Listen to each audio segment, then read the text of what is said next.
Ya Rahman, Ya Rahim, Ya Bismillah Rahman Rahim. Assalamu alaikum, listeners or viewers.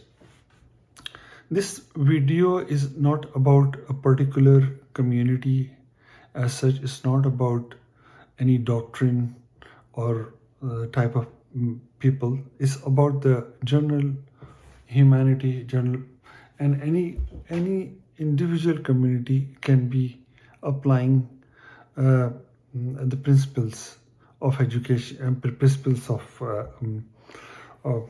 mentioned in this talk. This is sequelae of the first talk that I did on disaster and either natural or man-made disasters, and I promise that I will talk about the solutions.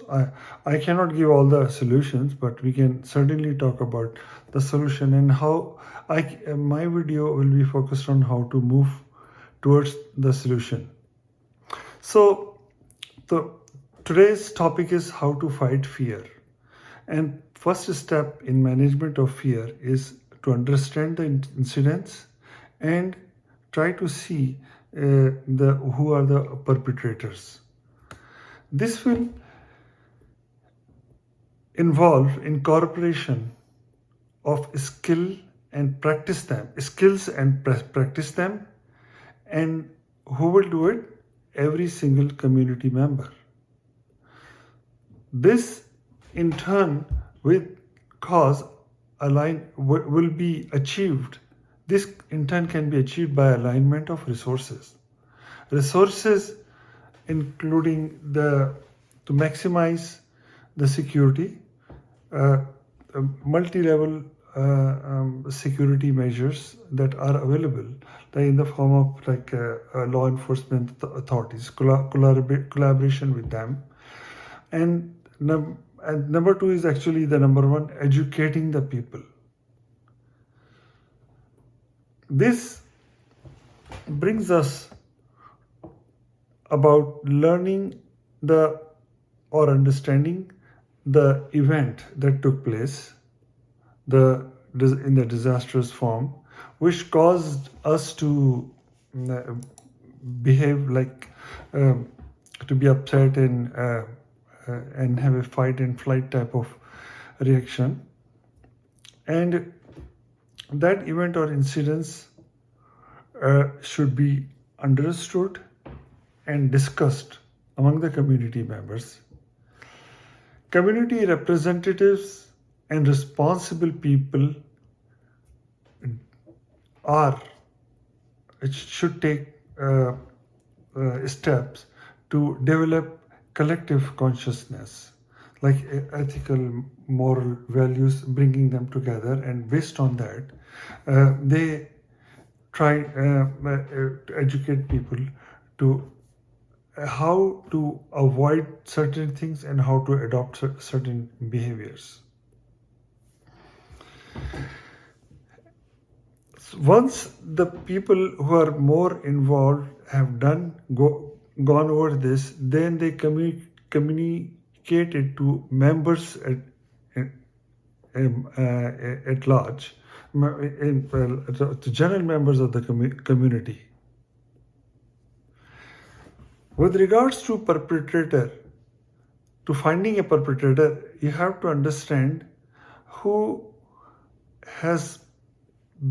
is benefiting from the event or disaster or whatever happened, or is it really natural disaster or not? People usually get more relieved when it's natural disaster or disaster not related to their particular community. But this should be effort of a group of communities to reach the same conclusion, because after all it is the same city, same mohalla, same earth, same neighborhood that we are living in. We all are responsible for protecting this environment and our society.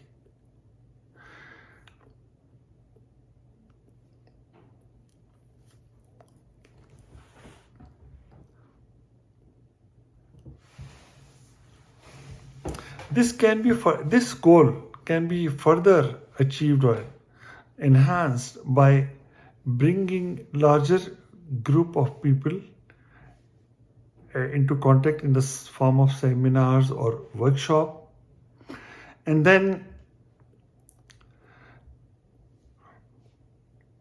so that people feel, and people who feel who demonstrate more interest, responsibility, should be chosen as volunteer, or who wants to volunteer, so to bring them more closer. And at this point a bond is created, at least between some people in the community, and who are ready to protect. Leadership arises from this point.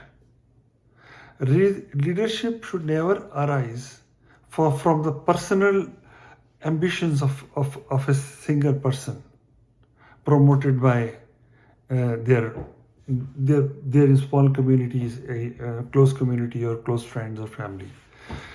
The leadership should arise from this collective wisdom, collective consciousness, collection of people from various backgrounds who are living in the same neighborhood.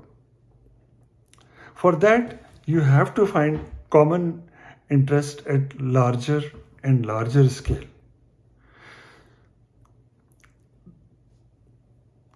To find the offender or perpetrator, you have now made a bond, developed unity, you are talking, you are involved, even children in the community are involved. Don't undermine children. Children are very smart.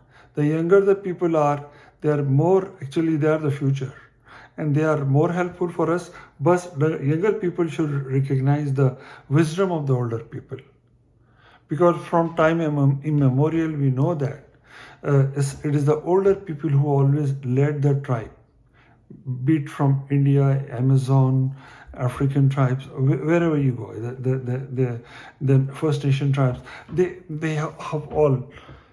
It is only problem only became in the society when people with vested interest came forward and try to bring their ideas. So spreading this sense of collective responsibility will automatically bring us to talk to each other, and dealing with the various aspects of the incidents or event that has taken place. Finally,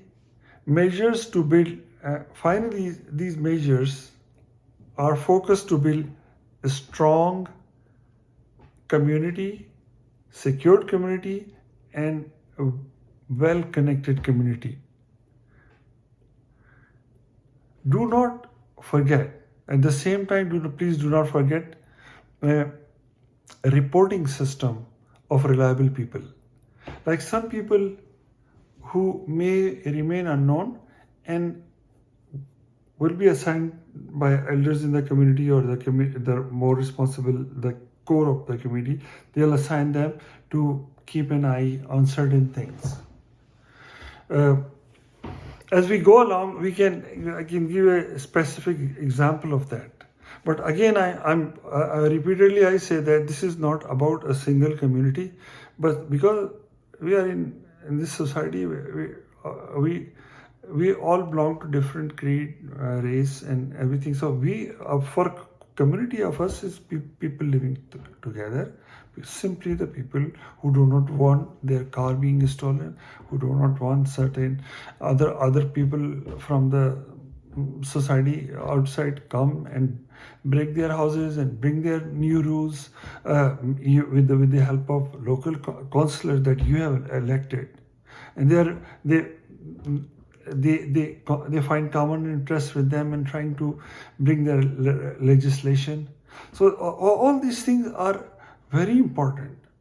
And this brings me to tell you guys that you develop a very close relationship, communication with your area representatives or whoever comes to you for vote. Try to find out their background and try to find out who are supporting them and try to find out their associates so that you can always adopt them too. And as long as you are in touch with each neighborhood is in touch with their local representative and local and hierarchy. According to the hierarchy, you cannot reach out to prime minister, but you can certainly go to certain level councillors, school board trustee, and then regional councillor, and then mayor, then MP, then the local MPP, and then like that, provincial parliament, and then the larger scale. In every country, people have different names for this. So, or every other province may have different names. But its communication with them is really very important. And encourage your own children. I know we are very talented. Everybody is going to IT field, medicine, law, all that. But we also need people, IT people. We need cybersecurity people. We need people in law enforcement. We need people in teaching, so that a certain group of people will not make decision about your children. So we are talking about children, grandchildren, and great-grandchildren. So all these things are very important. But for this, obviously, we have to come together, engage with each other, and have an ongoing alliance that can only be procured through regular meetings. So these were my thoughts in response to my first video in this regard. I hope I have been able to give some message through this. Thank you.